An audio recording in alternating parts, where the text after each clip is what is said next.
সম্মানিত দর্শক, বর্তমান সরকারকে সবাই ফেসবুক মার্কা সরকার হিসেবে অভিহিত করছেন। এই সরকারের যত হম্বিতম্বি, যত হাকডাক সবকিছুই ফেসবুকের মাধ্যমে হয় এবং এই সরকার যা কিছু করে, যা ফেসবুকে আওয়াজ তোলা হয় এবং যার মাধ্যমে ভয় দেখানো হয়। তো সেই যে ফেসবুক মার্কা সরকার, সেই সরকারের এই যে দুরবস্থা, সেই দুরবস্থা কিভাবে হলো? প্রথম কারণ হলো যে এই সরকারের যে একটা আইনগত ভিত্তি, সেই আইনগত ভিত্তি নিয়ে প্রথম দিন থেকেই একটা তর্ক বিতর্ক হচ্ছে যে এই সরকার কি তত্ত্বাবধায়ক সরকার, কিংবা এই সরকার কি যে একটা ইন্টারিয়াম সরকার হিসেবে বলা হচ্ছে। এই ধরনের কোনো কথাবার্তা আমাদের সংবিধান, আইন আদালত কিংবা আমাদের যে কাস্টমস রয়েছে, কাস্টমস মানে প্রথা, সেই প্রথার মধ্যে এগুলো রয়েছে কিনা। তারপর এই সরকারের পেছনে জনসমর্থন কত ভাগ, কত পার্সেন্ট, দেশের প্রধানতম রাজনৈতিক যে দলগুলো রয়েছে তারা কিভাবে এই সরকারকে গুরুত্ব দিচ্ছে, মূল্যায়ন করছে, সরকারকে সহযোগিতা করছে এবং রাষ্ট্রের যে প্রশাসন যন্ত্র রয়েছে সেগুলোর সঙ্গে সরকারের যে সংযোগ, সরকারের যে বন্ধুত্ব, সরকারের যে সহযোগিতামূলক আচরণ, সেটা কেমন হচ্ছে, সব মিলিয়ে যখন এই সরকার 2024 সনের আগস্ট মাসের 8 তারিখে ক্ষমতা এসেছিল বা শপথ নিয়েছিল, সেদিন থেকে বিতর্ক যেটা সাংবিধানিক সরকার না অসাংবিধানিক সরকার, বিপ্লবী সরকার নাকি গণতান্ত্রিক সরকার, এটি কি যাকে বলা হয় গণ অভ্যুত্থানের সরকার নাকি একটা পশ্চিমাদের চাপিয়ে দেওয়া জোর জবরদস্তিমূলক একটি সরকার। তো এই ধরনের নানা রকম কূটচাল, কূটবিতর্কে সরকার কখনোই তাদের পক্ষে জনগণকে সম্পৃক্ত করতে পারেনি। কেন পারেনি? এর কারণ হলো সরকার যে কাজকর্মগুলো করেছে বা করে চলেছে তার একটিও জনগণের বিশ্বাস, আস্থা এবং ভালোবাসার কারণে হয়নি, কিংবা জনগণের কল্যাণে এ যাবৎকালে কোনো ঘটনা ঘটানো হয়েছে বা সরকার কোনো সিদ্ধান্ত নিয়েছে যেখানে ব্যাপক মাত্রায় জনগণের যে জনমত সেটি প্রতিফলিত হয়েছে। বরং সরকার যা কিছু করছে, যা কিছু বলছে বা সরকার এমন কিছু সিদ্ধান্ত যা একটার পর একটা জনমনে অস্বস্তি তৈরি করছে, আতঙ্ক তৈরি করছে, ভয় এবং ভীতি তৈরি করছে এবং ক্রমশ এই দেশের যে ভূখণ্ড, সেই ভূখণ্ড থেকে জনগণের আস্থা, বিশ্বাস এবং ভালোবাসা থেকে সরকারকে ক্রমশ দূরে, অনেক অনেক দূরে নিয়ে যাচ্ছে। ফলে এই সরকারকে আমরা পথে ঘাটে মাঠে দেখতে পাই না। এই সরকারের কণ্ঠস্বর আমাদের যে বাংলা সাহিত্য, কৃষ্টি, কালচারের সঙ্গে কখনো সুর মেলায় না। তারা এসে জাতিসংগীত পরিবর্তন করার কথা ভাবলো, সংবিধান ছুঁড়ে ফেলার কথা বলল, তারপর পুরো মুক্তিযুদ্ধের ইতিহাস এটিকে নতুন করে আবার রিসেট বাটনে চাপ দিয়ে একটা আধুনিক বাংলাদেশ যা কিনা শুরু হবে 2024 সনের আগস্ট মাসের 5 তারিখ থেকে, এইরকম একটা প্রস্তাবনা দিয়ে তারা যে সারা বাংলাদেশে সংস্কারের একটা ধুয়ো তুলেছে, এটি কালের বিবর্তনে মানুষের মন মস্তিষ্কে রীতিমতো বিষক্রিয়া তৈরি করেছে। এখন আপনি যদি কারো কানের কাছে গিয়ে 10-12 বার গিয়ে বলেন সংস্কার সংস্কার সংস্কার, কিংবা সংস্কারের জনক ইউনুস ইউনুস ইউনুস, কিংবা সংস্কারের জনক আলেরিয়াস আলেরিয়াস আলেরিয়াস, কিংবা আলেরিয়াস এবং বদিউল আলম মজুমদার, ভাই ভাই ভাই ভাই, এই কথাগুলো শোনার সঙ্গে সঙ্গে মানুষের মনোমস্তিষ্কে এক ধরনের গোস্বা চলে আসবে।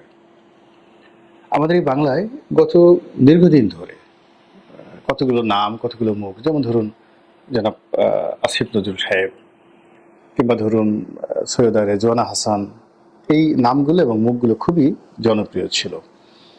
কিন্তু বর্তমান সরকারের কবলে পড়ে এখন তাদের অবস্থা এমন হয়ে গেছেন যে তারা অনেক জায়গাতে মবের শিকার হচ্ছেন, তাদেরকে আটকে রাখা হচ্ছে, তাদেরকে নিয়ে নানা রকম কথাবার্তা বলা হচ্ছে যেটা তাদের সারা জীবন অর্জনকে মাটির সঙ্গে মিশিয়ে দিয়েছে। তো যেটা বলছিলাম যে এইভাবে নানা রকম কর্মকাণ্ড, সেই কর্মকাণ্ড ইতিবাচক, নেতিবাচক, জনকল্যাণ বা জনবিরোধী এ সকল মূল্যায়ন করার কোনো সুযোগই জনগণ পাচ্ছে না। জনগণ কেবলই মাত্র বলে যাচ্ছে সব খারাপ, সব খারাপ, সব খারাপ। তো এই সব খারাপের কারণে কি হচ্ছে, সরকারের যারা কর্তা ব্যক্তি, আপনজন, প্রিয়ভাজন, বিপ্লবী সৈনিক, তারা এখন জনারণ্যে, মানে জনগণের যে অরণ্য রয়েছে, যেখানে জনসমাবেশ হয়, যেখানে জনগণ থাকে ব্যাপক মাত্রায়, সেখানে তারা নির্ভয়ে, নিশ্চিন্তে, নির্ভাবনায় একাকী যেতে পারছেন না।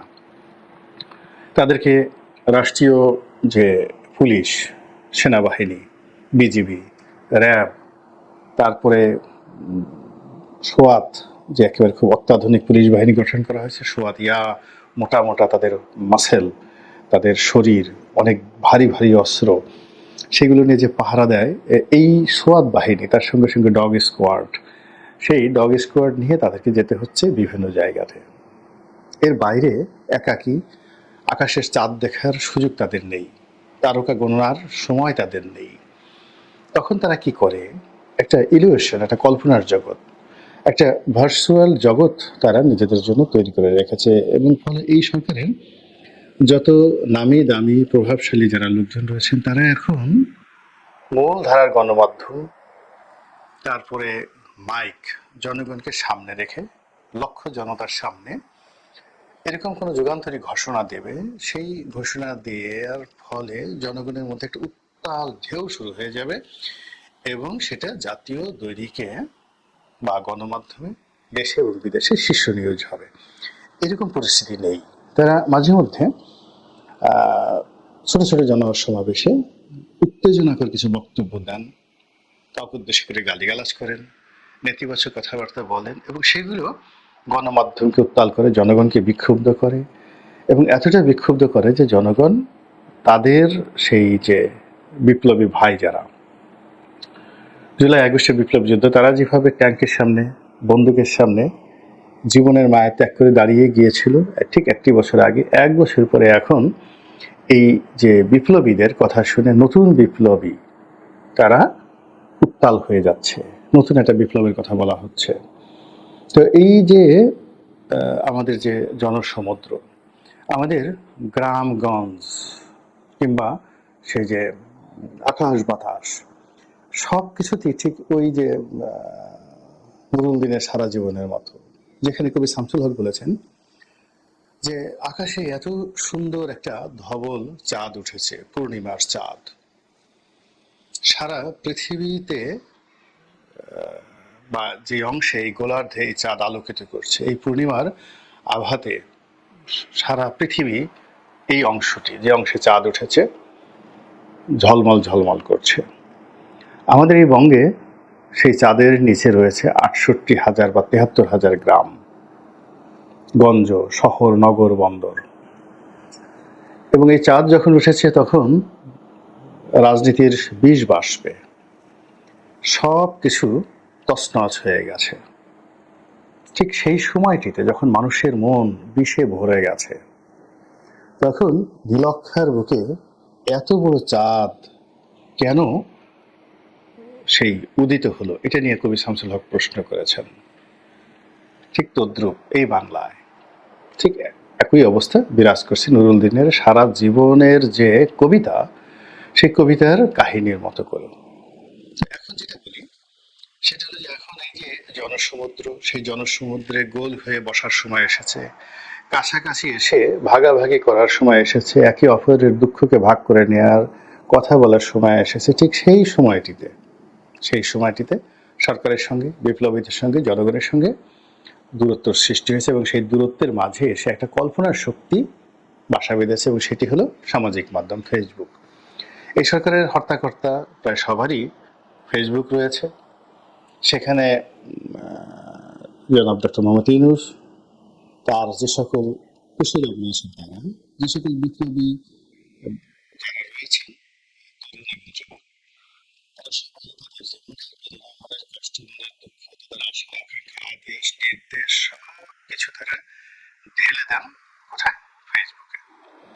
Lakh lakh share, lakh lakh like, comment, আর সেটা দেখে তারা মনে করেন যে মাই গড, এ কি হলো? এত জনসমর্থন নিয়ে পৃথিবীতে কোনো সরকার কি গঠিত হয়?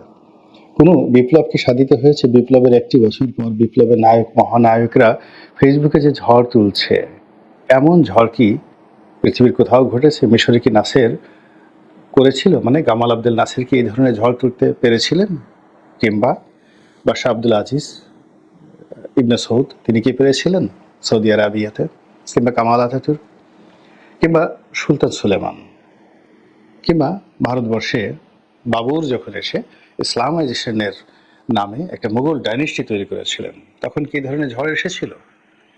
যারা এই ফেসবুক কেন্দ্রিক নায়ক মহানায়ক, তাদের বক্তব্য হলো যে না না না, এটা সম্ভব নয়, আমরাই যেটা করছি সেটা সর্বশ্রেষ্ঠ এবং এটাই মহান। এবং তারা ফেসবুকের মাধ্যমে নির্দেশ দিচ্ছেন এটা হবে, তো সেটা হয়ে যাচ্ছে। ফেসবুকের মাধ্যমে আহ্বান দিচ্ছেন, তোরা আয় অমুক জায়গাতে, লোকজন চলে যাচ্ছে। তারপরে ফেসবুকের মাধ্যমে তারা জানাচ্ছেন আমরা যাচ্ছি, আর সারা বাংলার মানুষ জেনে যাচ্ছে যে হ্যাঁ তারা সেখানে যাচ্ছে।